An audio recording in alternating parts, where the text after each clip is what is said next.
자, 이제 산업혁명과 도시계획이에요. 많은 그 산업혁명 뭔지 다 아시죠? 그리고 산업혁명 시기 물가 도래하고 나서 진정한 도시계획이 온 거죠. 지금까지 우리가 도시의 발달부터 중세, 그리스, 로마, 마르크, 르네상스 다 이렇게 도시의 공간적인 특성에 대해서 보긴 했지만 우리가 정말 원하는 도시 계획이라는 것은 산업혁명 이후에 만들어지는 거죠. 어떤 내용이에요? 산업혁명을 통해서 어떤 도시가 문제점들이 발생하고 그런 문제점을 해결하기 위한 여러 가지 대안들이 나오는 거죠. 그래서 상당히 중요한 내용이 될 것 같아요, 이 부분은. 자, 산업혁명이라는 건 무엇인가를 먼저 알아보고요. 초기 산업혁명이 어떻게 일어났는가, 사회구조는 어떻게 변하고, 그에 따라서 프랑스와 런던의 근대 도시계획의 변화, 그리고 이런 근대 도시계획을 주도했던 오웬이나 쉐도액에 대한 사상에 대해서 한번 살펴볼 거고요. 그리고 이제 산업혁명과 새로운 근대 도시계획이 어떻게 등장했나, 그리고 그런 도시계획의 사조는 어떠한 방향으로 흘러가는가에 대해서 살펴보도록 하겠습니다. 자, 산업혁명. 산업혁명이라는 거 우선 흔히 다 알고 있어요. 뭔가 증기기관, 와트의 증기기관 발명으로 인력에서 그런 노동력의 변화가 사람의 힘에서 이제 기계의 힘으로 바뀌는 엄청난 생산력의 증대를 일으킨 게 산업혁명이죠. 그런 산업혁명이 어떻게 일어나게 됐는가? 배경까지 한번 보자.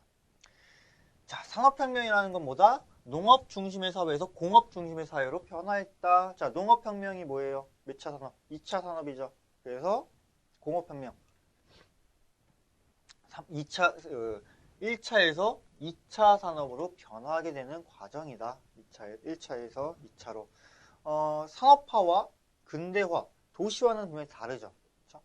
근대화와 산업화가 묶여서 도시화가 된 거고, 산업화는 뭐예요? 산업의 발전인 거고, 근대화는 자유민주주의의 태동인 거죠. 그래서 산업과 자유민주주의가 같이 이루어진 게 도시화다. 도시화다. 그래서 산업화라는 건 산업의 중심이 변했다는 거고, 공업화로서 물질적인 재화의 생산에 화석 연료의 광범위한 사용이 된다. 석탄과 석유, 우선 석탄이겠죠. 석탄이라는 화석 연료를 사용함으로 인해서 생산량이 급등하게 되는 그런 과정이 있다는 거. 자, 절대왕정 시대의 중상주의에서 자본주의 시대로 바뀐다. 자, 절대왕정 시대의 중상주의, 돈이 최고가 되는 거죠. 돈을 자본력을 바탕으로 막 하는 자본주의 세계로 변화가 됐고요. 아담 스미스의 국부론이 정신적 토대다. 어떤 이제 자본주의 신장을 만드는 거죠. 그 국부론. 또 인구의 도시 집중으로 인해 도시화와 도시 문제가 발생했다. 산업화와 더불어서 도시화가 진행되고 사람들이 모이니까 도시 문제가 발생한다. 그 다음은 뭐예요? 이런 문제점을 해결하기 위한 여러 가지 도시계획적 방안이 나오는 거죠. 그럼 이런 산업혁명이 왜 일어났냐? 1700년대 중반 영국에서 우선 시작이 되면서 영국, 유럽, 미국, 일본 등에 거쳐서 이루어졌다. 우리나라의 산업혁명은 이제 거의 19세기 고종 때쯤 되죠. 근대화 맞물려서. 자, 정치적 안정이 있었다. 명예혁명 이후 정치적 안정이 되고 경제활동의 자유가 보장됨으로써 뭔가 더 이상 노비들에 대한 그런 계급 사이가 조금씩 없어지면서 좀 더 사람들의 시민의식이 신장된다. 자, 자본의 축적, 식민지를 상대로 한 해외 무역을 통해서 부가 쌓이더라. 식민지 싼 물건도 막 들어오니까 막 농산물 같은 거 굳이 막 농사 안 지어도 다 들어올 수 있는 거고 엄청난 부가 쌓이더라. 자, 풍부한 노동력이 있다. 자, 우선 인구가 증가를 하고요. 도시가 좀 살기 좋아지니까 인구가 증가한 거고 농촌, 인구의 도시 이동으로 산업활동에 필요한 노동력 확보했다. 이촌 향도 현상, 그렇죠? 이런 게 일어나면서 사람들이 풍부한 노동력이 공업, 도시에 있더라. 자, 풍부한 지하자원. 우선 화석 연료를 사용하게 되는데 땅 속을 캐다 보니까 엄청난 지하자원이 있겠죠. 새로운 산업 발전 필요한 석탄, 철강 등이 풍부한 지하자원이 있더라. 하면서 이때 막 철강업들 막 붐이 일잖아요. 근대적 산업의 발달, 모직물 공업 중심으로 한 근대적인 산업이 발달한다. 자, 요거 조금 중요해요. 우선 뭐 석유, 석탄 이런 것도 많이 있긴 했지만 모직물 공업이 발달했다는 거. 이게 어떻게 보면 그 산업혁명의 가장 기초적인 태동이 될 수도 있을 것 같아요. 모직물 공업. 자, 그러면 초기 산업혁명, 처음의 산업혁명 어떻게 일어났는가? 다시 보자. 17세기 영국의 기후변화가 옵니다. 기후변화. 어떻게? 온난기후에서 냉대기후로. 자, 저온화 현상에 따른 목재자원의 고갈 및 난방연료가 부족하더라. 갑자기 추워지니까 나무를 떼는데 한계가 있는 거죠. 나무를 떼는 한계가 있고. 그러면서 지하자원, 석탄이라는 것을 더 광활하게 사용하게 되는 것도 있고요. 자, 농촌의 생산연극과 봉건제도의 붕괴다. 우선 봉건제도가 붕괴됐으니까 생산력이 급감하는 거죠. 근데 그런 거에 가장 큰 모티브를 잡아주는 게 이거예요. 인클로저 운동, 인클로저 무브먼트. 뭐냐, 양모 산업의 발전으로 농토의 초지화, 그리고 토지가 농민에게서 자본가의 손으로 이양됐다. 그리고 농토를 잃은 농민들은 도시로 집중하고 도시 노동자의 증가를 가져왔다. 자, 무슨 말일까요? 인클로저 운동이 갖고 있는 의미는요. 산업혁명 시기 이전에 우선 기후변화를 통해서 날씨가 너무 추워진 거예요. 날씨가 너무 추워지니까 농사가 잘 안 돼. 농사가 잘 안 되는데 춥다 보니까 양모 산업을 키우는 거죠. 양축 산업. 양을 키우고 양털을 깎아서 모직물, 옷을 만든단 말이에요.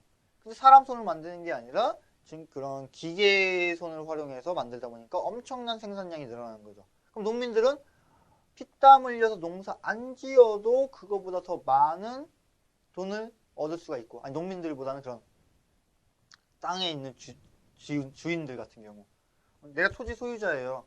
농사 지려고 했더니 농사 져봤자 잘 안 돼. 근데 양은 그냥 키우면서 양털 깎아서 옷 만드니까 돈이 더 되는 거거든. 그럼 어떻게 돼? 그 논밭을 초지, 양들이 먹을 수 있는 목초지를 만들어 버리는 거고, 그렇게 농토가 없어지니까 농민들은 어때요? 농토를 잃었으니까 도시로 간다는 거죠. 높은 취업률의 기회, 높은 임금, 이런 게 도시의 흡입 요인이잖아요. 이건 뭐예요? 도시의 압출 요인인 거죠. 아니, 농촌의 압출 요인. 농촌에서 인구를 못 받아들이는 거잖아. 왜? 땅도 없고 돈도 안 되니까. 그러니까 그런 사람들이 다 도시로 오게 되는 도시화를 만든 걸 준 거죠. 그러면 인클로저 운동, 어떤 기후변화라는 걸 통해서 그런 환경의 변화가 있었고, 그 시기에 맞물려서 새로운 산업이 등장을 했고, 그에 따라 사람의 정주 형태, 공간 치기가 이동되는, 이건 도시 공간 발달사와도 연결되는 내용이에요, 또. 그래서 상당히 중요한 포인트가 된다는 거, 인클로저 운동 알아두시고요. 자, 기술이 발달합니다. 기술 발달에 따라서 석유연료의 광범위한 사용이 이루어져요. 아무래도 그렇겠죠. 새로운 지하자원을 활용해서 만들 수 있는 뭐 증기기관이든 뭐 이런 것들.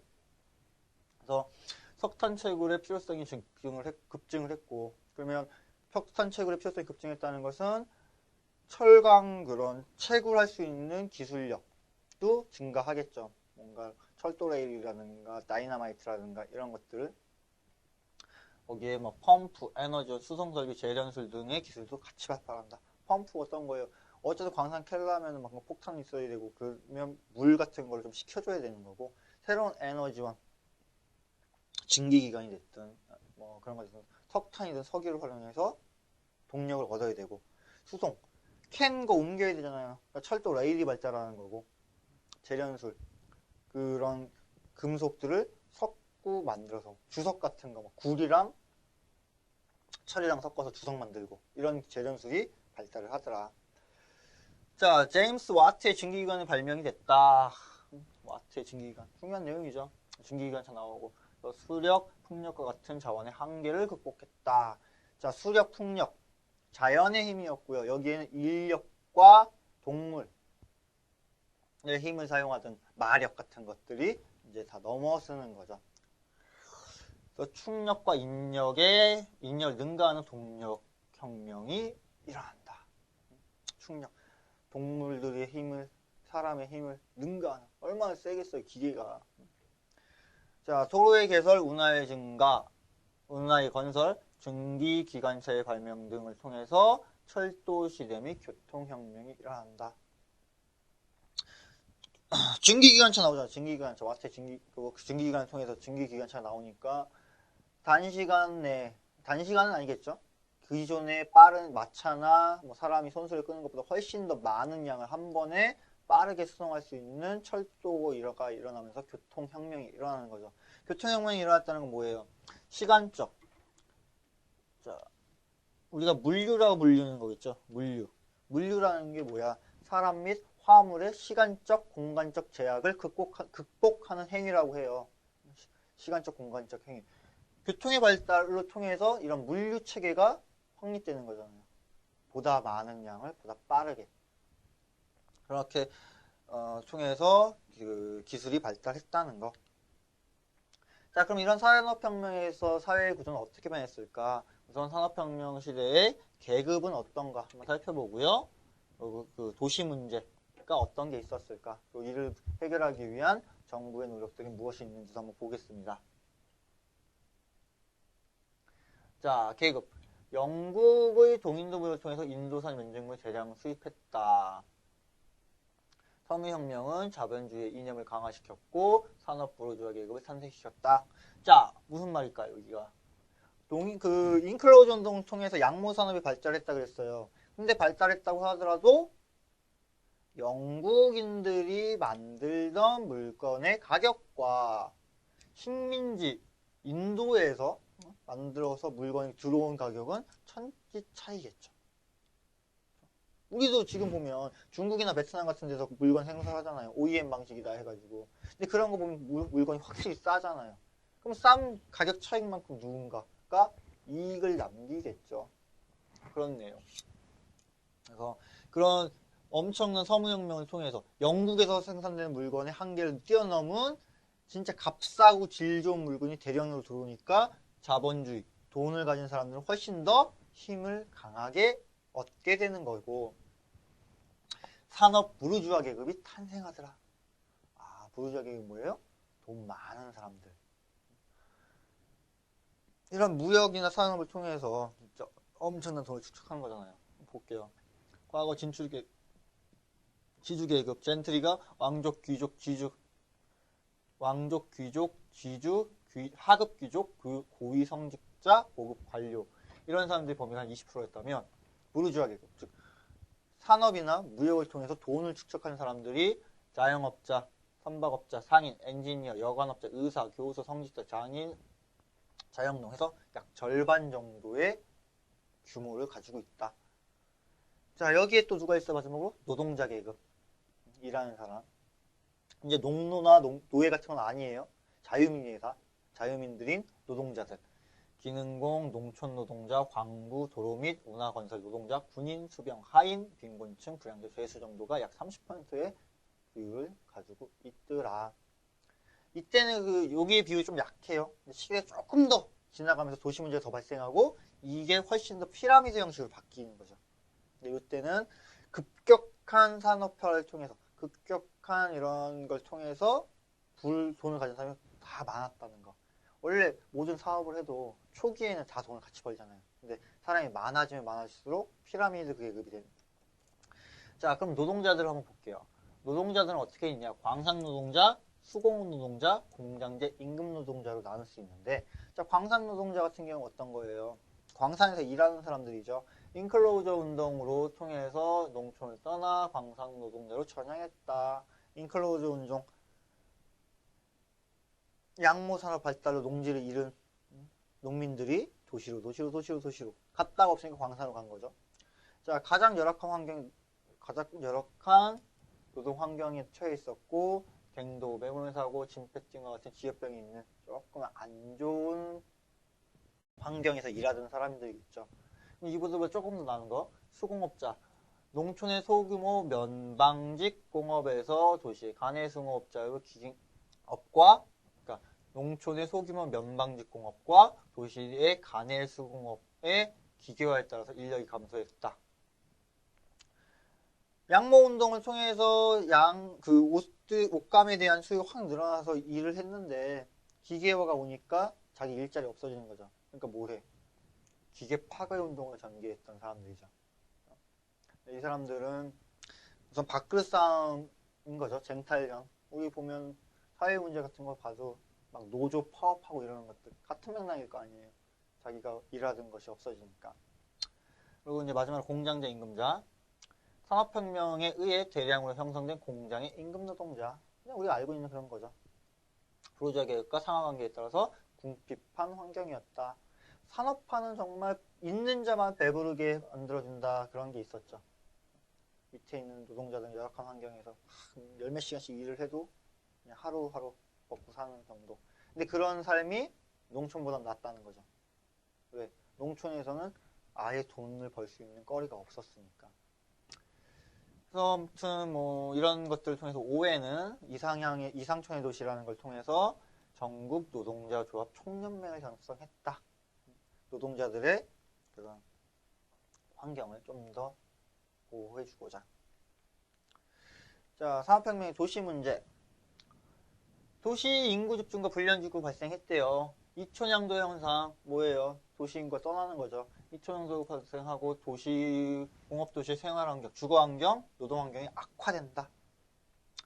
그러니까 사람들이 너무 많이 모이다 보니까 훨씬 더 삶은 피폐해지고 궁핍해지는 거고, 인구 집중에 따라서 빈부격차는 심화되더라. 부익부, 빈익빈. 부르주아 계급들은 날로 돈을 더 버는데 그 밑에 있는 사람들은 하루 벌어 하루 먹고 사는 그런 상황이 만들어진다는 거죠.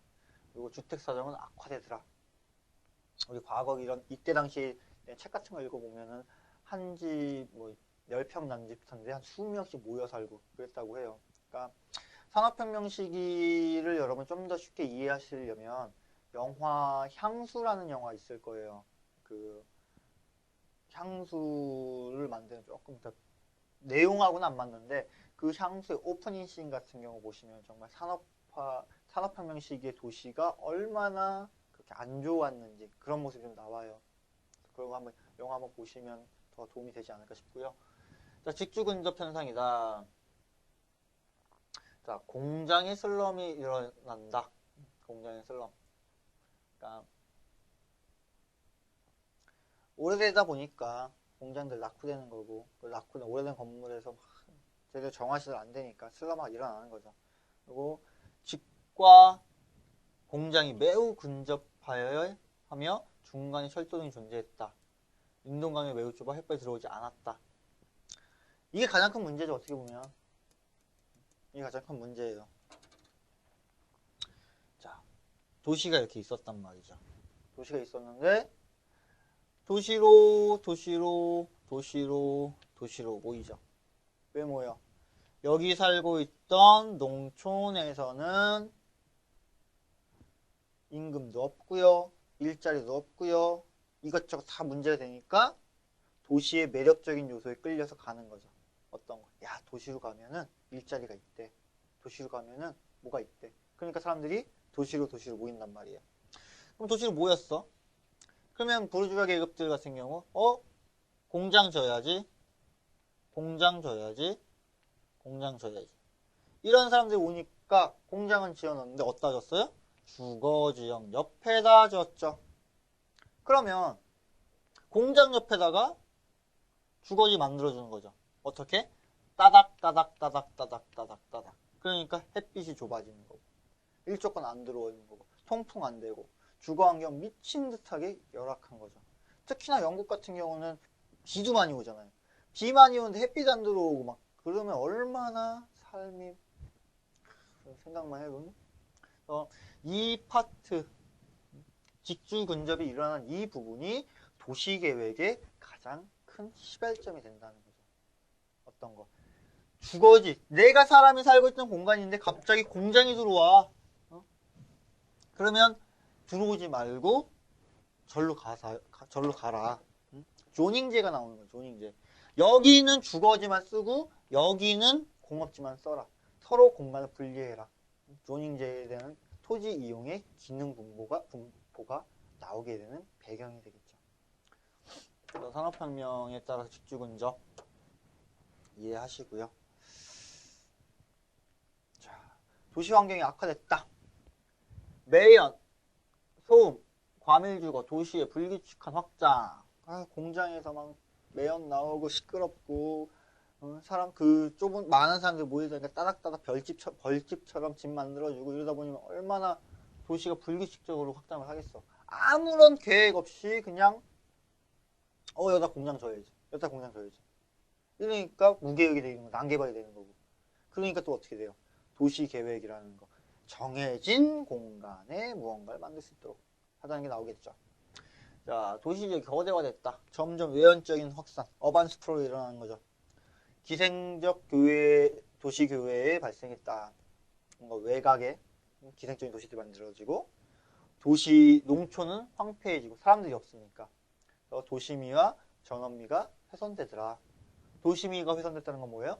이와 같은 피폐해진 주거 때문에 도시 환경이 망한 거고 농촌미 황폐해야 되죠. 사람이 없으니까. 그러니까 둘 다 안 좋아지는 경우의 수를 만들어지게 된 거죠. 자, 또한 어때요? 공급 처리시설 부족이래. 하수소 및 분뇨 처리시설 부족이다. 프랑스 같은 경우만 봐도 파리 대교를 통해서 일정 부분 만들었단 말이에요. 정화시설을.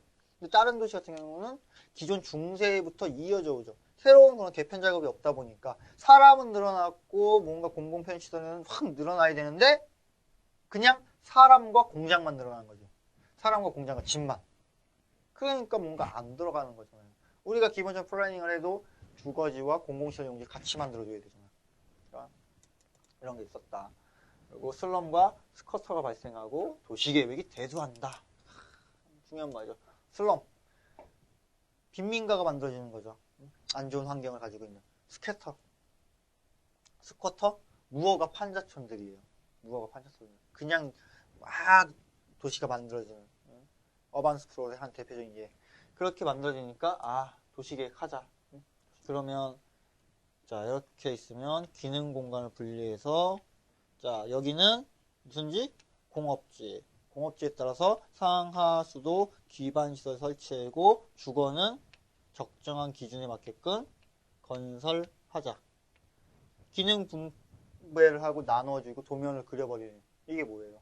도시계획인 거잖아요. 어반 플라닝, 어반 디자인.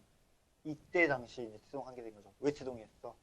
산업화를 통해서 너무 도시 환경에 문제점들이 많으니까 그것을 해결하기 위한 해결 방안으로 나오게 되는 게 뭐다? 도시 계획이다. 그래서 그 밖에도 뭐 토지 투기 현상도 일어났대요. 약 20년간 10배의 토지 지가가 올랐던 뭐 이런 경우도 있다. 10배가 올라도 감당할 수 있는 것은 그만큼 돈을 벌어내니까. 그래서 이런 도시 문제를 해결하기 위해서 정부에서 어떠한 노력이 있었냐. 1830년대 그린우드 주택법을 통해서 슬럼의 철거 재개발에 대한 최초 규정. 그래서 도시 재개발의 기원이다. 그리고 제도적으로 전차했다. 슬럼 철거 재개발. 그러니까 안 좋은 공간들을 철거할 수 있는 법령을 만들었다는 거죠. 우리 뭐 같은 얘기는 아니겠지만 88 올림픽 같은 경우에 천개천면에 있던 팔자촌들을 다 성남으로 이주시킨 그런 경우 생각해보시면 조금은 매치가 될 거예요. 구민법을 통해서 노동자를 보호하고 주택건설에 대한 규제를 했다. 사람들이 살 수 있는 최소한 주거환경을 만들어준다는 거고. 자, 공중위생법. 사회학자들이 제안했고 조악한 주택의 건립을 저지하고 안 좋은 주택들의 건립을 저지하고 상하수도 및 근대 도시계획의 최초 법률이다. 그 위생법 같은 경우 살펴보면요. 지금 도시계획에 얘기하고 있는 기본적인 요소들이 거의 다 들어와 있어요. 뭐 도로는 최소 4m 이상을 뽑아줘야 되고 도로를 확장할 때는 뭐 어떻게 해야 되고 이런 내용들. 공중보호법을 통해서 건축규제, 건축권의 모체가 된다. 이건 어떤 거예요? 인동간격 같은 거죠. 인동간격, 풍향 같은 걸 조율하는 법률이 공중보건법이었다. 그리고 지방행정당국은 불량주택 철거 또는 개량사업을 실시했다. 각 지자체에서도 안 좋은 건물들은 이제 철거할 수 있는 우리나라로 따지면 70년대 새마을운동 같은 경우 초가 지붕 다 바꾸고 그런 슬레이트로 바꿨죠. 그런 거 생각하시면 조금 같이 매치가 쉽게 될 것 같아요. 그래서 그 밖에도 이제 뭐 하우싱 오브 워킹 클래스 악트에서 노동자를 위한 주거지를 만들 수 있는 공간이 또 만들어지고요.